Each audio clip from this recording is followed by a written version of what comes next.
Islam sebagai agama yang universal memiliki misi rahmatan lil alamin.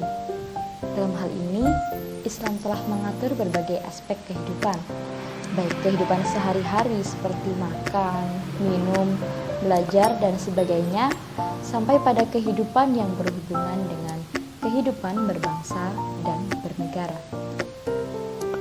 Berbicara mengenai kehidupan berbangsa dan bernegara, pastinya tidak lepas dari politik dan cinta tanah air. Oleh karena itu, dalam video ini akan dibahas mengenai politik dan cinta tanah air dalam perspektif Islam. Politik dalam perspektif Islam. Politik Islam disebut juga dengan istilah siyasah syariah. Menurut Abdul Wahab Khalaf, siyasah syariah merupakan suatu pengaturan mengenai urusan pemerintahan kaum muslimin yang dibahas secara menyeluruh dengan cara mewujudkan kemaslahatan dan mencegah terjadinya kerusakan melalui aturan-aturan dan prinsip yang telah ditetapkan dalam syariat. Adapun tujuan dari politik Islam, yaitu iqamatuddin wa siyasatu dunya, atau menegakkan agama dan mengatur urusan dunia yang menjadi ladang bagi kehidupan akhirat. Islam mengajarkan sejumlah prinsip dalam berpolitik agar politik membawa kemaslahatan bagi umat manusia. Di antaranya yaitu musyawarah, adil, musawah atau persamaan, ijma atau kesepakatan, dan amanah seperti yang dijelaskan pada Quran Surat An-Nisa ayat 58. Variasi pandangan umat Islam dalam melihat relasi Islam dan negara terdiri dari dua aspek.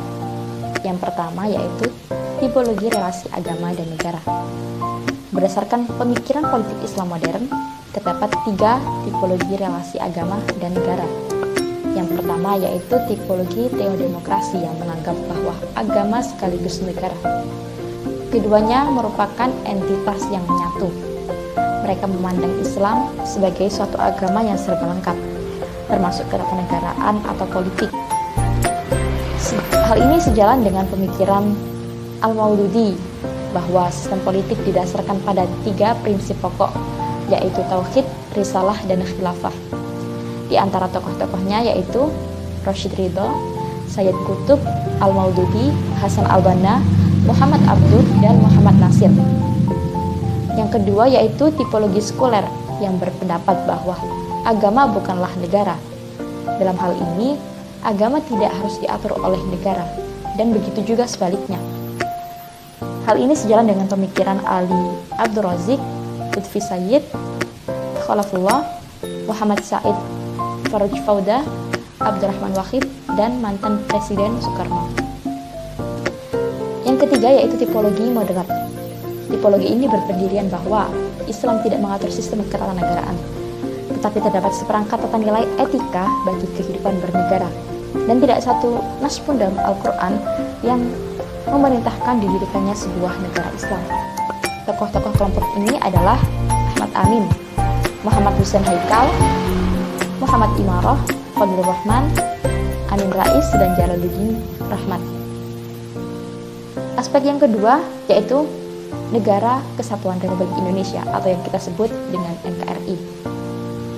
4 pilar kebangsaan yang terdiri atas Pancasila, UUD 1945, NKRI, dan Bhinneka Tunggal Ika sebenarnya merupakan formulasi final umat Islam Indonesia dari segala upaya mendirikan negara dan terbentuk pemerintahan. Sebagaimana 4 pilar kebangsaan tersebut selaras dengan prinsip-prinsip dasar politik Islam. Prinsip dasar politik Islam sendiri yaitu prinsip amanah, prinsip keadilan, prinsip ketaatan, dan prinsip musyawarah. Institusi khilafah dalam tradisi politik Islam. Secara etimologi, kata khilafah diartikan sebagai penggantian. Seringkali istilah khilafah digunakan oleh kelompok muslim tertentu untuk mewakili cita-cita mereka dalam mendirikan negara Islam, sekaligus mewujudkan tatanan masyarakat berdasarkan syariat Islam. Dalam hal ini secara historis, dalam khilafah tidak ada aturan baku dalam pemilihan pemimpin dalam Islam, kecuali aturan untuk musyawarah dan mufakat.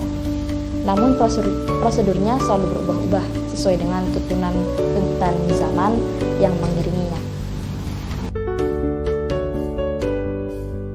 Cinta tanah air dalam perspektif Islam.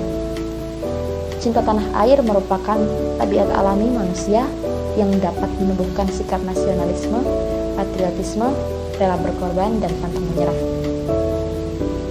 Islam memandang bahwa mencintai tanah air adalah suatu tindakan yang baik, sebagaimana dicontohkan oleh Rasulullah SAW yang cinta terhadap tanah airnya, yaitu kota Mekah. Dalam hal ini, cintanya diwujudkan dalam wujud Islam atau perbaikan dalam seluruh tatanan kehidupan yang diawali dengan perbaikan akidah. Islam mengajarkan umatnya untuk mencintai tanah air. Ajaran ini merupakan salah satu wujud penerapan dari 4 pilar kebangsaan tadi. Nah, sikap cinta tanah air ini perlu ditanamkan dalam hati dengan harapan agar tanah air Indonesia akan terus menjadi negeri yang aman dan damai. Tanah air bukanlah milik pribadi, golongan, ataupun agama tertentu. Akan tetapi, tanah air adalah milik setiap warga negaranya.